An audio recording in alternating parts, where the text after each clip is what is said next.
ಒಂದು ಹಸಿವು.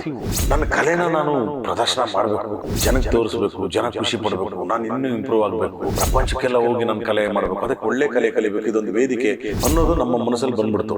ಒಂದ್ ಕಡೆ ಒಂದಷ್ಟು ಕೋಟಿ ರೂಪಾಯಿ ಇಟ್ಟು ನಾವು ಅದನ್ನ ಸೈಡ್ ಇಟ್ಬಿಟ್ಟು ಬಣ್ಣಕ್ಕೂ ಕೈ ಮುಗಿತೀವಿ ಕಲಾವಿದರು ಅಂತ. ನಿಜವಾದ ಕಲಾವಿದರಾದ್ರೆ ಹಾಗೆ ಮಾಡೋದು. ಕಲಾವಿದರು ಅಲ್ಲದೆ ಇದ್ರೆ ಫಸ್ಟ್ ದುಡ್ಡು ಎತ್ಕೊಂಡು ಹೋಗ್ಬಿಡ್ತಾರ. ಕಲಾವಿದ ಆದವನಿಗೆ ದುಡ್ಡು ಸಿಗುತ್ತೆ, ಕಡಿಮೆ ಸಿಗುತ್ತೆ, ಜಾಸ್ತಿ ಸಿಗುತ್ತೆ, ಸಿಗದೆ ಇರ್ಬೋದು.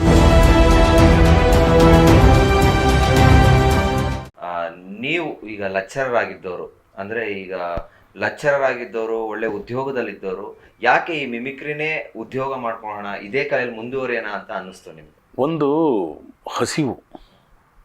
ಹಸಿವು ಅಂದರೆ ಊಟದ ಹಸಿವಲ್ಲ, ನಮ್ಮ ಕಲೆ ಹಸಿವು. ನನ್ನ ಕಲೆನ ನಾನು ಪ್ರದರ್ಶನ ಮಾಡಬೇಕು, ಜನಕ್ಕೆ ತೋರಿಸ್ಬೇಕು, ಜನ ಖುಷಿ ಪಡಬೇಕು, ನಾನು ಇನ್ನೂ ಇಂಪ್ರೂವ್ ಆಗಬೇಕು, ನನ್ನ ಕಲೆಯಿಂದ ಎಲ್ಲ ಜನಕ್ಕೂ ನಾನು ನನ್ನ ಕಲೆ ಪ್ರದರ್ಶನ ಮಾಡಬೇಕು, ಟಿ ವಿಲಿ ಬರಬೇಕು, ಸಿನಿಮಾದಲ್ಲಿ ಬರಬೇಕು, ಪ್ರಪಂಚಕ್ಕೆಲ್ಲ ಹೋಗಿ ನನ್ನ ಕಲೆ ಮಾಡಬೇಕು, ಅದಕ್ಕೆ ಒಳ್ಳೆ ಕಲೆ ಕಲಿಬೇಕು, ಇದೊಂದು ವೇದಿಕೆ, 4 ಜನ ಗೌರವ ಕೊಡ್ತಾರೆ ಅನ್ನೋದು ನಮ್ಮ ಮನಸ್ಸಲ್ಲಿ ಬಂದ್ಬಿಡ್ತು. ಹೇಗಾದರೂ ಮಾಡಿ ಇದರಿಂದ ನಾವು ಜನ ಸಂಪಾದಿಸ್ತೀವಿ, ಅದೊಂದು ಜೀವಲ್ಲಿ ಬಂದ್ಬಿಡ್ತು ನಮಗೆ. ಅವಾಗ ಏನಾಗುತ್ತೆ, ಯಾರೋ ಮೊನ್ನೆ ಹೇಳಿದ್ರು, ಜಗ್ಗೇಶ್ ಅಣ್ಣನೇ ಹೇಳಿದ್ರನೋ ದೊಡ್ಡಣ್ಣವ್ರು ಹೇಳಿದ್ರು ಚಾನಲಲ್ಲಿ, ಒಂದು ಕಡೆ ಒಂದಷ್ಟು ಕೋಟಿ ರೂಪಾಯಿ ಇಟ್ಟು ಇನ್ನೊಂದು ಕಡೆ ಬಣ್ಣ ಇಟ್ಟರೆ, ಜಗ್ಗೇಶ್ ಅವ್ರು ಹೇಳೋದು ನಿಜವಾಗ್ಲೂ ನಾವು ಅದನ್ನು ಸೈಡ್ ಇಟ್ಬಿಟ್ಟು ಬಣ್ಣಕ್ಕೂ ಕೈ ಮುಗಿತೀವಿ ಕಲಾವಿದರು ಅಂತ. ಅದು ನಿಜವಾಗ್ಲೂ ನಿಜವಾದ ಕಲಾವಿದರಾದರೆ ಹಾಗೆ ಮಾಡೋದು.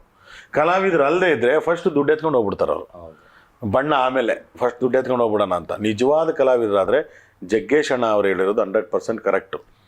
ನಿಜವಾಗ್ಲೂ ಖುಷಿ ಆಗುತ್ತೆ. ಯಾಕೆ ಗೊತ್ತಾ, ದುಡ್ಡು ನಮಗೆ ಕಾಣಿಸಲ್ಲ.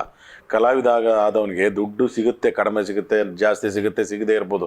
ಬಟ್ ಅವನ ಕಲೆಗೆ ಕರೆಸಿ ಸ್ಟೇಜ್ ಮೇಲೆ ಅವನ ಕಲೆಗೆ ಒಂದು ಗೌರವ ಕೊಡಲಿಲ್ಲ ಅಂತಂದರೆ ಅವನಿಗೆ ಎಷ್ಟು ದೊಡ್ಡ ಅವಮಾನ ಆಗುತ್ತೆ ಗೊತ್ತಾ. ಅದಕ್ಕೆ ನನಗೆ ಇಂಥ ಕಲೆ ನಾವು ರೂಢಿಸ್ಕೊತಾ ಇದ್ದೀವಿ, ಇದನ್ನು ಡೆವಲಪ್ ಮಾಡ್ಕೊಬೇಕು. ನಾನು ಪಾಠ ಮಾಡ್ತಾ ಇದ್ದೆ, ದೊಡ್ಡ ನನಗಿಂತ ದೊಡ್ಡವ್ರಿಗೂ ಪಾಠ ಮಾಡೋದು. ಎಜುಕೇಶನ್ ಏನು ಮಾಡಿ? ನಂದು MSc ಮ್ಯಾಥಮೆಟಿಕ್ಸ್, MEd ಆಗಿದೆ, PhD ಆಗಿದೆ, PhD ಆಗಿದೆ ಎಜುಕೇಷನ್ಲಿ, MPhil ಆಗಿದೆ.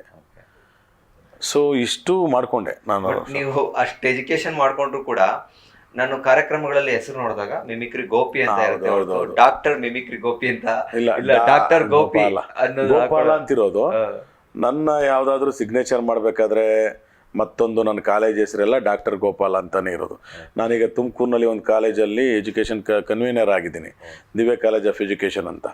ಅದರಲ್ಲಿ ನಂದು ಮ್ಯಾನೇಜ್ಮೆಂಟ್ ಒಳಗಡೆ ಅವ್ರ ಜೊತೆ ನಾನು ಇದ್ದೀನಿ. ಅಲ್ಲಿ ನಂದು ಡಾಕ್ಟರ್ ಗೋಪಾಲ ಅಂತಲೇ ಇರೋದು. ಅದು ಆ ಥರ ವರ್ಕ್ ಮಾಡ್ತಾ ಇರೋದು. ಸೊ ಇಲ್ಲಿ ಬಂದರೆ ಡಾಕ್ಟರ್ ಗೋಪಾಲ ಅಂದರೆ ಜನಕ್ಕೆ ಗೊತ್ತಾಗಲ್ಲ, ಯಾರೋ ಡಾಕ್ಟ್ರ್ ಯಾರೋ ಬರ್ತಾ ಇದ್ದಾರಂತೆ ಇಂಜೆಕ್ಷನ್ ಮಾತ್ರೆ ಕೊಡೋಕೆ ನಮ್ಗೇನಪ್ಪ ಕೆಲಸ ಅಂತಾರೆ. ಮಿಮಿಕ್ರಿ ಗೋಪಿ ಅಂತ ಆವಾಗಿಂದ ಒಂದು 25 ವರ್ಷದಿಂದ ಕಷ್ಟಪಟ್ಟಿರೋದಕ್ಕೆ ಆ ಹೆಸರಿದೆ. ಜನ ಒಂದು 4 ಜನ ಗುರುತಿಸ್ತಾರೆ ಅಂತೇಳಿ ಎಲ್ಲೋದ್ರೂ ಅದನ್ನೇ ಹಾಕ್ಸ್ಕೊಡೋದು.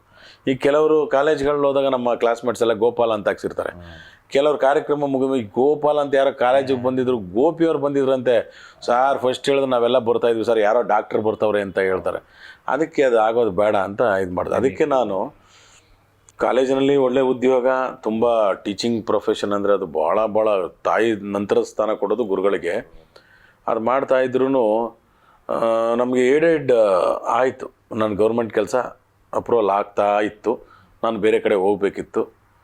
ಬಟ್ ನನಗನ್ಸಿದ್ದು ಇನ್ನು ಬೇರೆ ಕಡೆ ಹೋದರೆ ಬ್ಯಾಂಗ್ಳೂರು ಬಿಟ್ಟು ನನ್ನ ಈ ಪ್ರೊಫೆಷನ್ಗೂ ತೊಂದರೆ ಆಗುತ್ತೆ, ಏನಾದರೂ ಆಗಲಿ ಬಿಟ್ಬಿಡೋಣ ಅಂತ ಕೆಲಸನೇ ಬಿಟ್ಬಿಟ್ಟು ಇದೇ ಕಂಟಿನ್ಯೂ ಮಾಡೋದು. ಬಿಟ್ಬಿಟ್ಟೆ ಅಂದರೆ ಒಂಚೂರು ನಮ್ಮ ಬುಡದಲ್ಲಿ 1-2 ಕಡೆ ನೀರು ಸಿಗ್ತಾ ಇತ್ತು.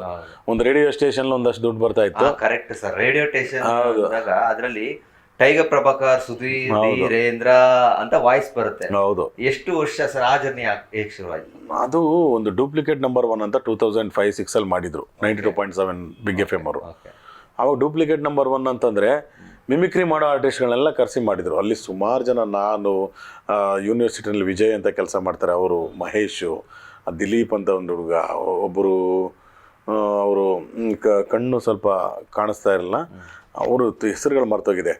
ಇವರೆಲ್ಲ ಬಂದು ನಾವಷ್ಟು ಜನ ಮಿಮಿಕ್ರಿ ಮಾಡೋದು. ಅದರಲ್ಲಿ ಫಸ್ಟ್ ಪ್ರೈಸು ಇವ್ರಿಗೆ ಬಂತು, ಮಹೇಶ್ಗೆ ಬಂತು, ನನಗೆ 3rd ಪ್ರೈಸ್ ಏನೋ ಬಂತು, 2nd ಪ್ರೈಸ್ ಒಬ್ಬ ವಿಜಯ್ ಅಂತ ಹೋಯ್ತು. ಆವಾಗ ಅದು ಡೂಪ್ಲಿಕೇಟ್ ನಂಬರ್ 1 ಆದವ್ರಿಗೆ 1 ಲಕ್ಷ ರೂಪಾಯಿ 6 ತಿಂಗಳು ಅಲ್ಲಿ ಹೋಗ್ಬೇಕು ಕೆಲಸಕ್ಕೆ. 1 ಲಕ್ಷ ರೂಪಾಯಿ ಜೊತೆಗೆ ಅವ್ರದ್ದೊಂದು ಶೋ 1 ಟೈಮ್ ಅಂತ ಅನೌನ್ಸ್ ಆಗಿತ್ತು. ಅದು ಆಯಿತು.